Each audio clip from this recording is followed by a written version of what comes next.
Assalamualaikum warahmatullahi wabarakatuh. Salam sejahtera, apa kabar semuanya teman-teman? Podcast Aksi Nyata dari Kamu untuk Indonesia. Ketemu lagi bareng gue Herjuno Syaputra. Seperti biasa, tiap hari jam 4 sore kita ngobrol ringan kurang lebih 10, enggak 10, 30 menit ke depan, 10 menit kependekan ya. 30 menit ke depan dengan beragam bahasan yang bisa kita obrolin. Biasanya soal sesuatu yang lagi hype di Republik ini atau mungkin nggak melulu soal politik, sosial, ekonomi, tapi ada juga hobi ya, olahraga.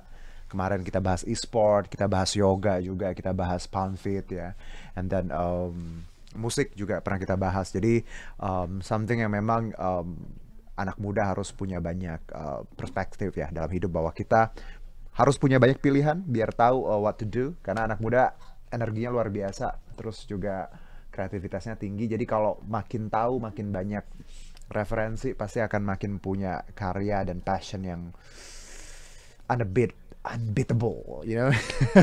Jadi memang itu tujuan kita, kenapa tiap sore podcastnya Aksi Nyata dari Kamu untuk Indonesia ini hadir memberikan banyak sekali referensi untuk anak-anak muda di luar sana. Terlebih untuk teman-teman yang sekarang sedang mengerjakan banyak hal, tetap persistence, harus glorify the process ya. Banyak kita, some of us probably only focusing on, like, you know, the result, but glorifying the process is really important, karena banyak orang nggak sadar bahwa sebenarnya kita berproses, apalagi anak muda, mentally, physically, itu yang akan membuat kita nanti in the end jalannya ya harus tadi sudah stable, sudah kuat secara fisik dan juga mental. Dan karena perjalanan ini jauh ya, untuk dari awal sampai sukses, endurance juga jangan lupa.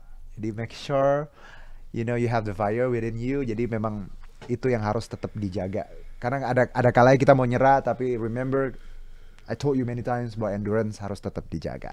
Nah, untuk platform kita seperti biasa ada kurang lebih 10 platform untuk teman-teman bisa nonton hari ini. Banyak banget, ada Instagram, Facebook, Twitter, YouTube, semuanya di Partai Perindo, @Partai Perindo. Di luar itu kita punya RCTI Plus, alright? So Okezone, Sindo News, iNews.id, dan juga websitenya Partai Perindo. Jadi banyak sekali yang bisa teman-teman akses untuk nonton podcast kita kali ini. Dan gak cuma nonton, nanti juga ada e-voucher yang kita bagi-bagiin buat teman-teman. Silakan di kolom komen bikin 2-3 kalimat atau quotes yang relate sama obrolan kita hari ini, dan beberapa yang terbaik akan kita berikan e-voucher. Ini lumayan buat belanja di salah satu platform ya online terbesar. Bisa dipakai 100.000, you know, skincare harga 200 jadi cuma bayar setengah, right? That's what happened to my friends yang menang. Ketahuan. Enggak, I mean beberapa cerita gitu ya. Alright. Dan kalau bicara mengenai hari ini, temanya ini menarik ya. Sebenarnya kalau bicara 28 September kemarin, itu adalah hari hak untuk tahu sedunia. Wow, I mean, what's this gitu ya. Dan ini kalau aku baca ya, bahwa memang kalau bicara Indonesia, kita sebenarnya sudah punya dalam konstitusi disebutkan pasal 28 F UUD 1945, bahwa setiap orang berhak untuk berkomunikasi dan memperoleh informasi untuk mengembangkan diri dan lingkungan sosialnya. Jadi hak untuk tahu itu sudah ada dijamin ya oleh konstitusi. Dan kalau hari bahasa Inggrisnya ini Right to Know Day ya, hari ini hari untuk tahu ini dideklarasikan di 2002. Ini bagian dari Open Government Partnership. Waktu itu ada acara seperti itu, ada beberapa negara termasuk Indonesia, bahwa keterbukaan publik, keterbukaan institusi ya terhadap publik itu perlu, dan inilah akhirnya ada Hari Tahu Sedunia. Nah, karena kita bicara mengenai tema ini dan juga kaitannya dengan pemilu yang akan kita songsong 2024, pas banget pas Valentine ya. Jadi aku nggak sulit hari ini kedatangan bukan Raihan ya, tapi tuh. Emang tahu ya Mas, kok Mas Arya langsung ketawa. Oke. Saya kedatangan Arya Sandiyuda PhD, yang akrab disapa Mas Arya. Assalamualaikum Mas Arya. Waalaikumsalam Mas Ya, Jino. tadi saya bilang Rehan, emang tahu yang lagi viral ya. Semua tahu. Oke, Mas Arya apa kabar? Baik-baik, Mas Sehat Jino ya? sehat ya. Alhamdulillah. Nah, Mas Arya ini teman-teman adalah Wakil Ketua Komisi Informasi Pusat Republik Indonesia. periode 2022-2026. Betul. Betul. Oke, panjang ya ininya line-nya. Mas Arya sehat tadi, kegiatan sekarang ngapain aja daily? Ya kita sehari-hari mimpin Komisi Informasi Pusat Oke. ya. Aha. Ya di kantor, kadang di luar daerah, kadang bersidang Aha. ya. Mhm. Mungkin kalau tadi Mas Juno, saya apresiasi dulu ya Mas Oke, Juno sama podcast Perindo Mhm. sudah ikut menyemarakan Oke. Hari Hak untuk Tahu, Right to Know Day, Right yang to know memang day, ya. universally acknowledged as International Day for Universal Access to Information. Mhm. Jadi ini adalah sangat dasar, basic Oke. banget terkait dengan human rights. Mhm. Semua orang berhak untuk tahu, Mhm. apalagi kalau di Indonesia setiap badan publik yang dia menggunakan APBN, APBD, ya masyarakat juga harus bisa Exactly. mengakses informasinya. Jadi Oke. itulah sehari-hari yang kita Oke. ditugaskan Baik. untuk mengawal. Tadi mengawal keterbukaan tadi Informasi publik. informasi publik ya Mas Arya. Tapi di luar itu, as personal, Mas Arya hobinya apa? Or Hobinya kalau lagi senggang ngapain? sekarang sebenarnya Oh. agak sulit cari waktu Aduh, senggang. Tapi masa sih? di ruang Oke. kantor saya selalu ada mainan-mainan saya yang Apa? bikin sehari-hari saya tetap kerasa main gitu. Nah. Ada Gundam ya, Oke. saya pajang Gundam gede yang Oke. koleksi saya. Aha. Ada pesawat gede yang saya rakit segala Oke. macam gitu Oke, ya, yang nice. sifatnya rakitan yang Jadi let's say sibuk tapi karena karena lapangan udah nggak, biasanya basket. Oke. Saya main basket biasanya, Oke. atau ya futsal, Benar. olahraga Tapi tim lah. sekarang masih sempat nggak sih sebenarnya olahraga? Sekarang agak susah ya. Sekarang agak susah. Terus terang agak susah, tapi Benar. memang suasana kantor kita bikin biar saya tetap ngerasa dalam keseharian yang normal, tanda kutip. Iya, iya. Ya pajangan-pajangan yang saya suka, ya gitu. Tapi kalau dari ceritanya Mas Arya nih bawa kantor terus tadi hobi and everything. Hah, Berarti dengan kata lain work life balance ini penting ya? iya penting dong. Karena banyak orang nih Mas Saya Arya. dengar lagu segala macamnya, ya ini ya, ya. music segala macam pastilah. Kenapa sih Mas Arya ngerasa bahwa work life balance tuh harus ya tadi harus balance, harus apalagi untuk orang-orang yang sibuk, anak-anak muda yang sibuk. Iya, saya kan tadi saya seneng tuh kalimatnya Mas Juno. Kita harus punya speed, ada di sisi lain power untuk achieve something, Iya, tapi iya. juga endurance juga paling Endurance, penting. iya, Jadi buat saya yang masih terhitung muda, saya kebetulan komisioner termuda sepanjang sejarah KIP berdiri sejak 2010. Oke. Usia masih 38, kan harus pikirkan betul jaga stamina. Stamina nih dalam Exactly. banyak tema ya, baik karir ataupun juga physically juga. Oke. Gitu. Jadi saya setuju banget itu. Iya, Sebenarnya iya, udah iya. diulas sama Juno. Tapi enggak gini Mas Arya, I mean, kalau teman-teman anak muda di luar sana kan somehow kita tuh energinya luar biasa. Cuman Iya. kadang ada bosennya, ada capeknya, akhirnya menyerah gitu, right? Iya, iya. Nggak mau gue terusin nih, misalnya bisnis atau apa kuliah, Iya. bidang yang kita ini, karena mungkin lagi capek. Tapi Iya. itu kenapa bawa work life balance kayak Mas Arya ya, yang tadi sibuk, masih muda, tapi memang memperhatikan banget bahwa memang ada endurance, Iya. harus speednya seperti itu. Betul. Dan ini diciptakan dengan kita create kantor harus gini, Iya. gitu ya. Iya. Tetap Tetap bisa, nongkrong, exactly, tetap ngobrol ya, tetap tetap jalan-jalan diskusi. sama teman-teman Oke. SMA, Oke. SMP tetap ngumpul. Saya masih kumpul juga. Oke. Ngumpul sama teman-teman SMP, SD bahkan SMA. Oke. Jadi jaga terus. Nah, kalau sebelum kita ke tema karir nih, Bang. Iya. I mean, kalau bicara area yang sekarang, right? Yang sekarang di komisi tadi informasi publik ini, apakah ini salah satu memang semua yang terjadi sekarang, yang didapat sekarang sesuatu yang organically, atau memang Mas Arya sendiri sudah ngerasa bahwa I'm gonna be there someday, atau memang you know Yang posisi saya sekarang Iya, ini ya, Mas Juno ya. Ini highly non-linear and unpredictable. unpredictable? Iya, karena Linear. benar, karena Oke, saya oke. dokter saya kan hubungan internasional. Oke. Saya waktu itu lulus 32 tahun di Turki. Jadi salah satu WNI pertama yang lulus di bidang itu. Oke, good. Terus pikirannya kan saya bakal jadi analis hubungan internasional terus. Hubungan internasional. Ya, oke. saya jalanin itu selama sekian tahun lah. Tapi kemudian ada satu milestone masuk ke Komisi Informasi. Saya 2020 masuk ke Komisi Informasi Daerah. Terus kemudian akhirnya ke pusat dalam waktu 1 tahun kemudian. Jadi makanya saya bilang highly non-linear and unpredictable. Karena kan Komisi Informasi ini bidangnya ada sisi kuasi yudisial, biasanya orang-orang hukum karena persidangan kan, ada sengketa informasi. Tapi aku percaya bahwa apapun karir yang kita punya sekarang sebenarnya ya semua ya restu Tuhan ya. Tapi di luar itu bentuk kerja keras kita, kedisiplinan ya. Mungkin yang sekarang kita dapat nggak terduga, tapi aku yakin Mas Arya bahwa it's all about hard work ya, dan tadi harus persistence, sabar gitu ya. Dan kalau kita ngelakuin itu semua, hadiahnya mungkin tidak sesuai, right? But reward, tapi I think it's the best, right? Somehow kan, itu yang harus kita highlight gitu. Oke, Mas Arya. Sekarang kita bicara tadi sudah soal personal dan soal kegiatan. Ini menarik bahwa ada Komisi Informasi Pusat RI. Banyak anak muda mungkin pernah dengar atau mungkin baru dengar. Kalau tadi disebutkan udah tahu orang program kerjanya tadi. Tadi meng-highlight bagaimana keterbukaan institusi publik yang berkaitan dengan APBN segala macam. Ada hal lain yang dikerjakan teman-teman di Komisi Informasi Pusat ini? Ya, jadi yang memang sangat dikenal tentang kesan Komisi Informasi itu yang bahwa Komisi Informasi ini nggak terkenal gitu. Komisi Informasi ini salah satu institusi negara yang tidak dikenal. Padahal dia temanya tentang keterbukaan informasi publik, harus sosialisasi dan seterusnya. Makanya ada momen Hari Untuk Tahu Sedunia. Nah, kalau dilihat memang tema informasi ini di dunia ya, di dunia secara global antar negara bangsa itu ada 3 pendekatan terhadap tema ini.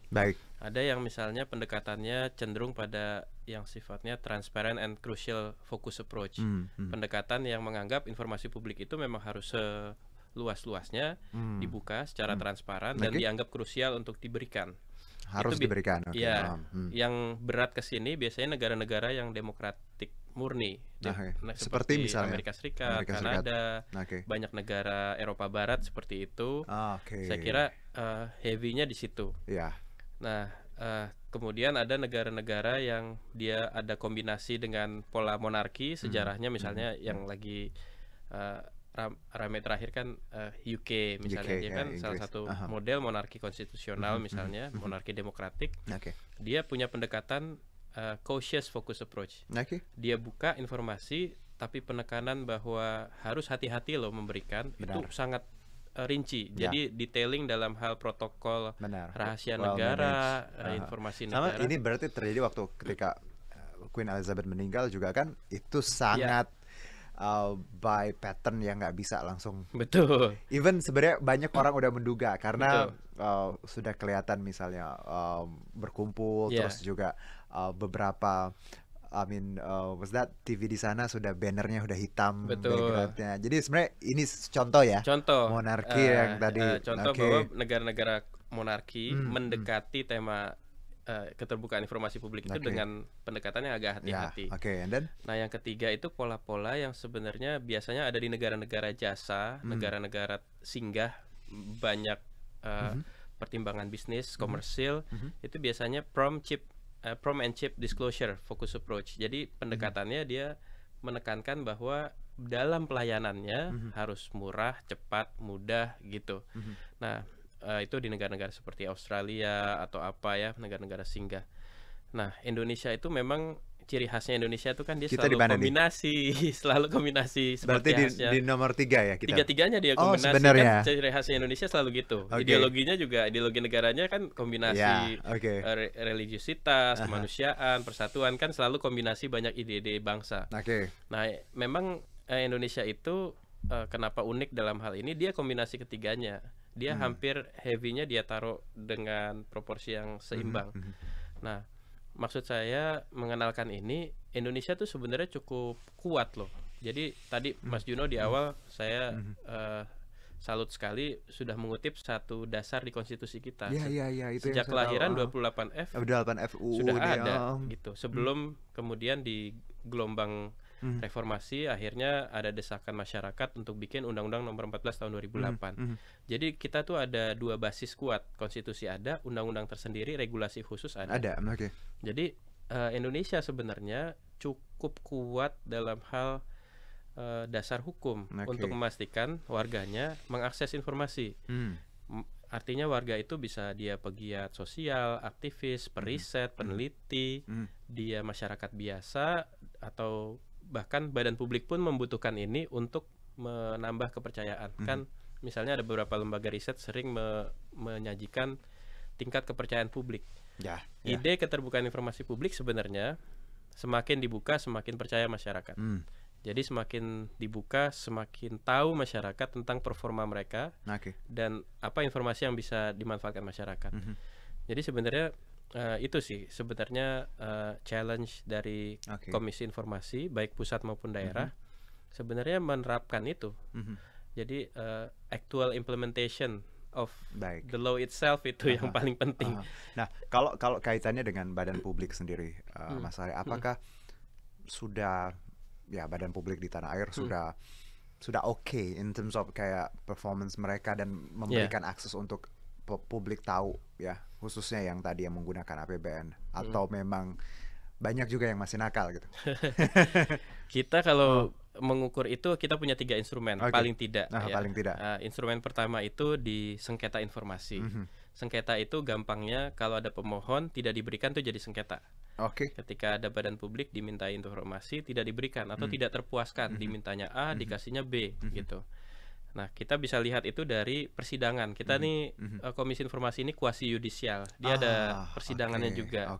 Jadi saya sehari-hari itu adalah majelis komisioner yang menyidang antara pemohon yang tidak puas dengan termohon yang di tanda kutip digugat gitu ya. Kita bisa lihat seberapa banyak sengketanya. Dan itu variasi, ya sangat variatif badan publik ya. Instrumen kedua yang bisa kita lihat apakah badan publik di Indonesia ini cukup informatif atau tidak, itu MONEF namanya, monitoring evaluasi keterbukaan informasi publik. Ini sedang ongoing progress. Dia badan publik kalau di tingkat nasional, kementerian lembaga level nasional, ada juga PTN, perguruan tinggi negeri, baik yang berbasis keagamaan apapun, ataupun juga BUMN. Itu kita lihat dari situ, lihat bagaimana performa sesuai dengan peraturan Komisi Informasi terkait dengan layanan informasi, penyelesaian sengketa informasi dan seterusnya. Nah, yang ketiga instrumen yang dia tidak hanya melihat dari performa badan publiknya, tapi dilihat juga dari perspektif bagaimana masyarakat melihat layanan mereka, kayak semacam survei lah. Jadi nggak hanya performanya, tapi masyarakat cita rasanya gimana? Dia ngerasa respon pemerintahnya bagus nggak? Masyarakat dipilah juga sebagai masyarakat sipil biasa atau pegiat sosial, juga pelaku usaha. Ini juga perlu dilihat di instrumen ketiga kita yang namanya indeks keterbukaan informasi publik. Nah, kalau kita lihat, katakan kalau Perindo kan pasti cenderung tidak hanya melihat public results, tapi juga civic results kan, yang outputnya disesuaikan dengan selera masyarakat itu kan. Ya oke lah, kita ambil contoh dari instrumen ketiga, indeks. Kalau dilihat dari indeks dari 34 provinsi, itu provinsi yang dapat kategori baik itu baru 3. 30 lainnya sedang. Satu buruk gitu. Ya tanpa harus menyebut satu-satu provinsinya, tapi itu berarti gambaran bahwa sebenarnya secara selera masyarakat belum menganggap performa badan publik se-Indonesia itu baik. Hanya ada ya 3 provinsi secara umum begitu. Tapi kalau secara performa badan publiknya, apakah sudah sesuai dengan peraturan Komisi Informasi? Sudah. Kalau sesuai aturan. Sudah well perform, tapi tidak well acknowledged dari masyarakatnya. Jadi contoh gini. Ada aturan layanan itu maksimum diberikan 10 hari. Tapi masyarakatnya menganggap ukurannya bukan 10 hari, harusnya 1 hari udah dikasih. Nah, itu kan beda. Akhirnya turun di nilai masyarakat. Atau ada ketergesaan situasi isu momen krisis tertentu gitu. Baik. Tapi singkat saja Mas Arya, seberapa krusial sih ketika tadi satu badan publik nilainya kurang baik seperti itu dan punya tadi masyarakat feedback yang jelek seperti itu ya, apa biasanya ada sanksi atau ada apa untuk perbaikan untuk badan publik tersebut? Kalau pendampingan kita ada sosialisasi, ada edukasi, ada bimbingan teknis ya. Kalau mereka meminta kita untuk melakukan edukasi di lembaga mereka, kita pasti hadir, atau secara informal juga bisa. Jadi kalau di kita sebenarnya tidak ada semangat Kalpataru. Dari sisi Komisi Informasi lebih happy kalau semuanya bagus, gitu. Jadi kita akan dorong semangat setiap badan publik. Apa kelemahannya, kita pasti coba kasih tahu selalu. Jadi kita selalu melakukan, selain monitoring evaluasi juga kita bimbingan juga selalu kita lakukan. Begitu. Boleh sebut nggak contoh yang paling sudah ada ya, dari yang mungkin tadinya kurang, sekarang sudah performnya bagus gitu? Hampir seluruh kementerian lembaga yang dia kategorinya misalnya buruk, kita adakan bimbingan. Jadi misalnya tadinya tidak informatif, kita adakan bimbingannya awalnya massal ya, semacam biasa itu kalau lembaga tidak informatif biasa sering kesel sendiri kan. Kita bikin bimbingan massal, lalu kita bikin workshop gitu. Jadi kita kasih tahu caranya begini segala macam, cara responnya seperti ini, kesalahannya di mana, sampai di monefnya. Kemudian dia membaik di beberapa kategori. Tapi kita tidak pernah mengatrol nilai, kan. Kita juga tidak selebrasi kepada yang menang secara berlebih, terus kita memberikan sanksi sosial kepada yang belum. Saya kira karena semangatnya kita semangat untuk menjadikan semuanya informatif gitu. Karena ya wajar, karena beberapa institusi ya publik ya pemerintah, when it comes to kayak buka dong, orang malah pengennya nutup. Karena emang awalnya apa ya? Awalnya itu paradigma sih ya. Paradigma bahwa mengelola pemerintahan itu cukup dengan efektivitas, cukup dengan pembangunan dan program berjalan baik. Tapi orang nggak berpikir bahwa efektivitas, efisiensi itu harusnya disertai dengan tata kelola yang bersih, kemas, perform. Habis itu kalau mau perform bersih itu ya harus dibuka. Benar-benar. Begitu. Open government tadi kan, itu semangat. Nah sekarang ke item pemilu nih. Ini perannya Komisi Informasi sendiri untuk pemilu nanti 2024 seperti apa sih? Kan karena kita tahu 2019 kan kemarin ya ada sengketa lah ya, ada sesuatu mungkin data yang menurut teman-teman kurang valid, dan juga ada yang istilahnya lama banget kita untuk taunya karena memang ya ada prosesnya seperti itu. Nah, apa yang dipersiapkan untuk pemilu 2024 ini yang dikerjakan kira-kira? Iya, yang pasti terpilah 2 konsentrasi kalau di kami ya. Komisi Informasi itu akan terpilah 2 konsentrasi. Satu, informasi publik khusus pemilunya sendiri. Baik. Yang kedua adalah informasi publik yang dikelola badan publik termasuk pemerintahan, yang tidak boleh terganggu hanya dengan momentum, tanda kutip, hanya dengan momentum besar pemilu. Jadi jangan sampai kemudian keriuhan, keriaan kita menjalani pemilu itu membuat underperformance dari badan publik gitu. Nanti tiba-tiba banyak tanda kutip penyelundupan, kegiatan yang tanpa transparansi, faktor orang dalam membesar gitu ya, dan seterusnya. Kalau yang khusus terkait dengan prosedur pemilu, yang pasti seluruh informasi terkait pemilu itu informasi publik. Jadi itu yang kita harus pastikan, makanya kita biasa mengeluarkan peraturan Komisi Informasi terkait standar layanan informasi publik dan penyelesaian sengketa informasi pemilu khusus. Ada khusus dan kita perbarui setiap pemilu.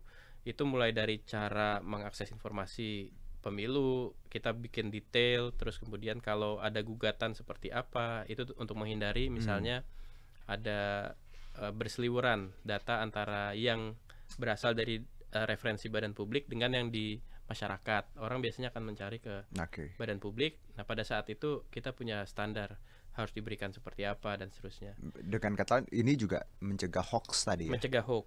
Akhirnya ke sana karena kita ada tanggung jawab untuk memastikan informasi itu harus akurat, tidak menyesatkan, kan begitu bunyi pasal-pasalnya. Lalu di sisi lain yang harus terus berjalan tanpa harus terganggu dengan momentum pemilu, itu adalah performa dari badan publik dan pemerintahannya. Biasanya kepala-kepalanya itu kan hampir seluruhnya berfokus pada kegiatan pemilu, elektoral. Sebagian menteri mungkin nanti akan jadi caleg atau bekerja untuk juru kampanye. Nah, ini kita harus memastikan birokrasinya tetap pada orbitnya karena itu. Jadi yang kita jaga berarti itu PPID-nya. Jangan sampai kalau nanti ada penyalahgunaan tadi ya, fasilitas, everything ya, hal-hal ya. Karena yang ini juga yang dijaga ya. Iya, kita jaga paling kontrol paling dekat kita ke PPID-nya. PPID itu Pejabat Pengelola Informasi dan Dokumentasi. Itu semua kementerian lembaga, badan publik itu harusnya punya. Jadi kita kontrol dari situ, memastikan semua layanan tetap bagus, ya tanpa harus terganggu. Karena kan layanan informasi ini kaitannya sama akses masyarakat untuk meningkatkan kesejahteraan mereka. Ya pendidikan. Jangan sampai nanti kalau menterinya konsen kemana gitu ya, performa kementeriannya programnya nggak bisa dinikmati masyarakat yang rugi. Jadi ini sebenarnya agenda hulu. Karena ini make sense sih, karena pastinya 2024 beberapa ya nama ya di kementerian akan sibuk gitu kan di luar. Dan kawan-kawannya juga ikut ini kan tim ses dan sebagainya. Gitu. Ya. Jadi itu salah satu yang akan nanti coba kita jaga ya, agar tetap performanya baik. Nah di luar itu Mas Arya melihat pemilu 2024 nanti, apakah bicara ya dari sudut pandang sistem informasi segala macam, apakah kita akan lebih baik menurut Anda, atau mungkin ya any thoughts about tentang ini? Yang pertama, kalau Komisi Informasi memastikan keserentakan ini itu tidak mengganggu penjuru-penjuru yang bertugas dalam layanan informasi, itu aja. Jadi kalau Komisi Informasi itu kan tidak punya kewenangan untuk berpendapat terhadap regulasi elektoralnya. Jadi ketika ini sudah ditetapkan, lalu yang kita harus pastikan adalah kesiapan Komisi Informasi seluruh daerah. Kita nanti ada salah satu rekomendasi Kaukus Keterbukaan Informasi Publik untuk Pemilu. Itu semua daerah itu berkolaborasi dengan stakeholders pelaksana pemilu. Baik. DKPP, Bawaslu, KPU untuk memastikan keterbukaan informasi itu bisa terus berjalan. Yang kedua, tentunya kita punya program prioritas nasional yang tadi, sengketa informasi itu harus tetap diselesaikan lewat sidang, jalur adjudikasi non litigasi ataupun mediasi, Monef harus tetap berjalan, indeks keterbukaan informasi publik harus tetap dipatuhi oleh pemimpin-pemimpin daerah. Kita kemarin 8 September baru ada deklarasi Jogja, pemimpin daerah 34 provinsi itu menandatangani komitmen keterbukaan informasi publik. Itu sebenarnya jaga-jaga. Kalau tahun depan pada sibuk pemilu, Anda sudah berkomitmen. Benar. Jangan sampai lupa gitu. Jadi kita jaga-jaga di tahun ini. Jadi concern kita adalah antisipasinya. Jadi lebih ke itu. Karena society first. Jadi ujungnya masyarakat tidak boleh dirugikan. Justru dengan momentum penuh keriaan besok itu harusnya diuntungkan, karena mungkin semua orang kayak berlomba-lomba melayani masyarakat, harusnya begitu nantinya. Dan kita ingin seluruhnya bisa mengalir bersama dengan informasi publiknya gitu, Mas Juno. Jadi kalau tadi kan kalau bicara pemilu ya udah ada KPU, Bawaslu dan everything ya. Berarti kita menjaga tadi momentumnya biar sistem ya keterbukaan publik tetap berjalan, pelayanan publik juga tetap performanya bagus. Karena memang ya itu big day ya, momen yang besar. Kita tidak ingin orang fokusnya ke situ tapi yang lain dilupakan. Betul. Khususnya para tadi pemimpin daerah juga ya. Karena kan publik nomor satu ya. Iya, society first. Society first ya, itu yang idenya gitu. Bener Mas Arya. Satu mungkin Mas Arya sebelum kita tutup diskusi ini, e-voting. Ini saya pernah bahas juga di satu diskusi bahwa sebenarnya nggak relevan membandingkan apple to apple Indonesia misalnya yang sudah e-voting ya, India, negara Eropa saya lupa, ada negara kecil and then ya Amerika mungkin. Karena Indonesia besar, geografisnya luar biasa ya. Topografinya, pulau, lautan segala macam, internetnya juga segala macam. Menurut kalau ada gagasan soal e-voting di tanah air, make sense atau it takes time? Kalau saya sih mungkin belum ya. Nah, jadi kalau dari perspektifnya KIP, menurut saya dia ada 4 sisi lah, 4 sisi informasi. Kan e-voting kita akan lihat dari konteks information collection atau information collecting process gitu. satu sisinya itu kita pasti lihat dari sisi public information transparency, keterbukaan informasi publik. Undang-Undang 14 tahun 2008 itu sudah cukup. Sisi lainnya itu kita harus lihat dari undang-undang terbaru tuh, pelindungan data pribadi. Ya kan? Pada saat orang mendaftarkan, itu prosesnya bisa ada yang langsung, ada yang lewat perantara, misalnya pengelola wilayah, ada ketua RT-nya ngumpulin. Itu apakah nanti kemudian terjadi distribusi ke tempat lain? Kan begitu. Pelindungan data pribadi itu jadi concern nanti. Belum lagi kalau kemudian dia transit di satu instrumen lain sebelum instrumen utama. Misalnya dia simpan dulu di mana, itu bisa bocor atau enggak. Itu ada concern baik di sisi badan publik ataupun instrumen-instrumen non badan publik gitu. Nah, sisi ketiga tentang information collecting processnya itu adalah tentang rahasia negara. Nah, kan pasti ada agenda-agenda kenegaraan terkait dengan pemilu yang dikumpulkan secara jadi nanti bentuknya kan e-government pasti. Nah, rahasia negara ini protokol rahasia negara ini yang paling lemah secara regulasi, ini juga jadi concern kita. Sisi lain kemudian tentang informasi yang terkait dengan bisnis dan komersil. Jadi digunakan untuk kepentingan selain pemilu, untuk bisnis dan komersil, tiba-tiba ada banyak akses. Jadi saya kira e-voting ini concernnya betul ya. Saya kira jadi salah satu opsi, tapi perhatian terhadap 4 sisi informasi publik ini juga harus ada. Baik Mas Arya, jadi memang ya ada arah sana, cuman jalannya masih perlu banyak ya. Harus ada atensi di banyak sisi lah. Betul. Mas Arya, ini pertanyaannya saya masih banyak banget, tapi waktunya udah dan berat pertanyaan. Belum tadi saya ngomong soal sistemnya data publik di tanah air dengan gonjang-ganjingnya segala macam. Tapi menarik bahwa kita punya insight terkait bagaimana ada Komisi Informasi ya, Pusat Republik Indonesia, dan tadi tupoksinya, tugasnya seperti itu, dan somehow bisa kita relate dan pahami seperti apa kinerjanya terkait juga tadi terkait open governance dan juga bagaimana institusi publik harus terbuka gitu ya, menggunakan dana segala macam. Well, thank you ya. Terima kasih sukses juga buat Mas Perindo sudah angkat tema ini. Saya kira ini ya partai pertama yang mengangkat tema Hari untuk Tahu Sedunia ya. Betul sekali. Terima kasih. Iya, terima kasih Mas Arya. Baik, kapan-kapan kita ngobrol lagi ya. Jangan sibuk di Ikatan Cinta doang. Salah ya? Oh, bukan. Oh, baik. Kita udah kesepakatan antara Arya ada bagi tugas. Oke, baik.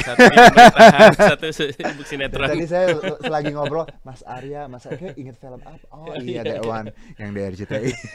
Udah bagi tugas. Iya. Mas, thank you Mas. Thank you, Dan Mas berkaitan dengan Partai Perindo, campaign aksi nyata dari kamu untuk Indonesia, relate banget dengan movement yang dijalankan Partai Perindo. Ini movement yang sebenarnya bukan cuma punya Partai Perindo, tapi anak-anak muda di luar sana harus punya value seperti produktif, solutif, modern, bersih, berintegritas, peduli, dan turun tangan untuk Indonesia sejahtera. Dan Partai Perindo memanggil putra-putri terbaik Indonesia melalui konvensi rakyat untuk mendaftarkan diri sebagai bakal calon anggota legislatif di semua tingkatan, DPRD kabupaten kota, provinsi, dan RI. Caranya tinggal ke konvensirakyat.com. Dan untuk mendaftar sebagai anggota Partai Perindo, boleh ke website partaiPerindo.com atau klik bit.ly/member Partai Perindo. Dan untuk yang sudah memberikan quotes, terima kasih. Nanti kita umumkan di Instagramnya Partai Perindo @partaiperindo. Terima kasih sekali lagi Mas Arya. Terima kasih Mas untuk sharing dan insight-nya. Sehat-sehat ya. Sehat-sehat Jangan juga. bosan kalau kita ngobrol lagi, karena pasti banyak bicara informasi dan cabang-cabangnya lain ya. Anytime. Akan kita coba bahas di next ya. Dan juga terima kasih untuk Partai Perindo yang selalu bergerak dengan aksi nyata. Semoga Partai Perindo semakin sukses dan maju terus untuk Indonesia sejahtera. Saya Herjino Syaputra, salam aksi nyata dari kamu untuk Indonesia. Wassalam, bye-bye. Marilah seluruh rakyat Indonesia, arahkan pandanganmu ke depan. Raihlah mimpimu bagi nusa bangsa, satukan tekad untuk masa depan. Pantang menyerah, itulah pedomanmu. Hentaskan kemiskinan cita-citamu, rintangan tak menggentarkan dirimu. Indonesia maju, sejahtera tujuanmu, nyalakan api semangat perjuangan. Dengunkan gema nyata nyalakan persatuan.